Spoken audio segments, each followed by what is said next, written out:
Imagine करो, एक centuries old इंसान को डिस्कवर करना जो एक डिलीवरी बैग के अंदर छुपा हुआ हो, और उस बैग को ले जाने वाला इंसान ये क्लेम करे कि वो उसकी स्पिरिचुअल गर्लफ्रेंड है लगभग 30 सालों से। ये स्टोरी है हुलियो सीजर बर्मेखो की, एक ऐसा आदमी जिसके माइंड और इमोशंस ने ऑब्सेशन और रियलिटी के बीच की लाइन को ब्लर कर दिया। हुलियो सीजर 26 साल का आदमी था जो सदर्न पेरुवियन सिटी पूनो में रहता था। बाहर से देखो तो वो बिल्कुल ऑर्डिनरी लगता था, एक फॉर्मर फूड डिलीवरी वर्कर जिसकी जिंदगी काफी क्वाइट थी। लेकिन बंद दरवाजों के पीछे हुलियो के पास एक अजीब और पुरानी अटैचमेंट थी, ऐसी चीज जो ज्यादा लोग समझ भी नहीं सकते। लगभग 3 डेकेड्स तक उसने एक ममिफाइड ह्यूमन की देखभाल की जिसे वो प्यार से ख्वानीटा कहता था। ये एंशिएंट रेलिक उसके फादर घर लाए थे और धीरे धीरे ये हुलियो की पर्सनल वर्ल्ड का हिस्सा बन गई।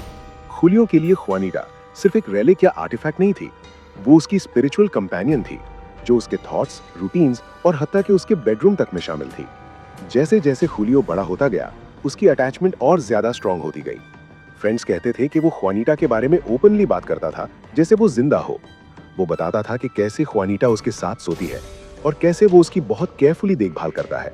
उसके लिए बाहर की दुनिया उतनी रियल नहीं लगती थी जितनी वो प्राइवेट यूनिवर्स जो वो मम्मी के साथ शेयर करता था। वो उसे अजीब तरीकों से अपने साथ ले जाना शुरू कर दिया, एक रेड डिलीवरी बैग में छुपाकर जो पहले फूड डिलीवरीज के लिए यूज होता था, ताकि वो उसके क्लोज रहे चाहे वो बाहर ही क्यों ना हो। एक दिन जब वो पार्क में फ्रेंड्स के साथ ड्रिंक कर रहा था, पुलिस ने एक अजीब चीज नोटिस की।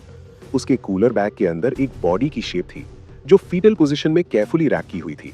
हुलियो ने एक्सप्लेन किया कि वो ख्वानीटा को इसलिए लाया था क्योंकि उसके फ्रेंड्स उसे देखना चाहते थे। इसमें कोई मलिशियस इंटेंट नहीं था, ना ही सेल या प्रॉफिट का प्लान। लेकिन ये सिचुएशन एक ऐसा माइंड रिवील करती थी जो ऑब्सेशन और रिचुअल में डीपली उलझा हुआ था और हिस्टोरिकल आर्टिफैक्ट और पर्सनल रिलेशनशिप के बीच फर्क नहीं कर पा रहा था। पुलिस हुलियो के पास आई और उन्होंने बैग के अंदर मम्मी को डिस्कवर किया। उस मोमेंट पर हुलियो ने बिल्कुल काम तरीके से बताया कि वो उसकी स्पिरिचुअल गर्लफ्रेंड है। उसने क्लेम किया कि वो डेकेड से उसके रूम में सोती रही है और उसने अपनी पूरी जिंदगी उसकी देखभाल की है। अथॉरिटीज ने जल्द ही कंफर्म किया कि ख्वानीटा असल में फीमेल नहीं थी, बल्कि 45 साल से ज्यादा उम्र का एक अडल्ट मेल था। ये रेवलेशन हुलियो के बॉन्ड को तुरंत नहीं हिला सका, क्योंकि उसकी रियलिटी की परसेप्शन बहुत पहले ही ब्लर हो चुकी थी हिस्टोरिकल आर्टिफैक्ट और पर्सनल रिलेशनशिप के बीच। पेरुवियन मिनिस्ट्री ऑफ कल्चर ने मम्मी को कस्टडी में ले लिया ताकि उसे नेशनल हेरिटेज एसेट के तौर पे प्रिजर्व किया जा सके, और हुलियो को इन्वेस्टिगेशन के लिए डिटेन कर लिया गया। ये इंसिडेंट जल्द ही नेशनल स्टोरी बन गया जो रिपोर्टर्स और पब्लिक दोनों को शॉक कर गया। हुलियो के लिए रियल कन्फ्रंटेशन का मोमेंट तब आया जब अथॉरिटीज ने उसे मम्मी की असली आइडेंटिटी और हिस्टोरिकल सिग्निफिकेंस एक्सप्लेन की। जिस इंसान को वो डेकेड्स से स्पिरिचुअल कंपेनियन समझ रहा था, वो असल में वो नहीं था जो वो मानता था। ये रियलिटी का सामना, यानी पर्सनल बिलीफ और हिस्टोरिकल फैक्ट के बीच का फर्क, एक टर्निंग पॉइंट बन गया। इसने उसे मजबूर किया कि वो अपनी अटैचमेंट की इंटेंसिटी को समझे और पर्सनल डिजायर और रियलिटी के बीच बाउंड्रीज को देखे। जब पब्लिक का फोकस सिर्फ बिजार सर्कमस्टेंसेस पर था, हुलियो धीरे धीरे अपने लॉन्ग टर्म रिलेशनशिप के बारे में रिफ्लेक्ट करने लगा। साइकोलॉजिस्ट्स ने बाद में सजेस्ट किया कि उसकी अटैचमेंट रिचुअलाइज्ड बिहेवियर, इमोशनल प्रोजेक्शन और हिस्ट्री और प्रेजर्वेशन की फैसिनेशन का मिक्स थी। धीरे धीरे हुलियो ने अपने बिहेवियर की साइकोलॉजिकल कॉम्प्लेक्सिटी को समझा।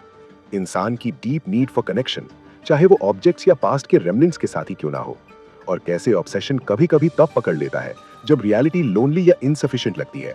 उसकी जर्नी इनसाइट और ग्रेजुअल एक्सेप्टेंस की बन गई, जहां उसने सीखा कि पर्सनल फैंटेसीज और रियल वर्ल्ड में फर्क कैसे किया जाता है। हुलियो की स्टोरी एक ह्यूमन माइंड की हॉन्टिंग रिमाइंडर है कि इमेजिनेशन, ऑब्सेशन और इमोशनल नीड कितनी गहराई से इंटरट्वाइंड हो सकते हैं।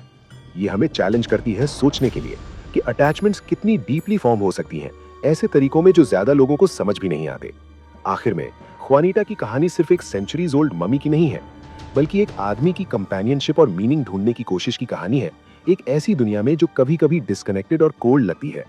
और ये स्टोरी हमें मजबूर करती है सोचने पर कि ह्यूमन साइकी कितनी फ्रैजाइल और कितनी रेजिलिएंट है, और कितनी बार हम जो चाहते हैं उसे ही रियलिटी समझ बैठते हैं।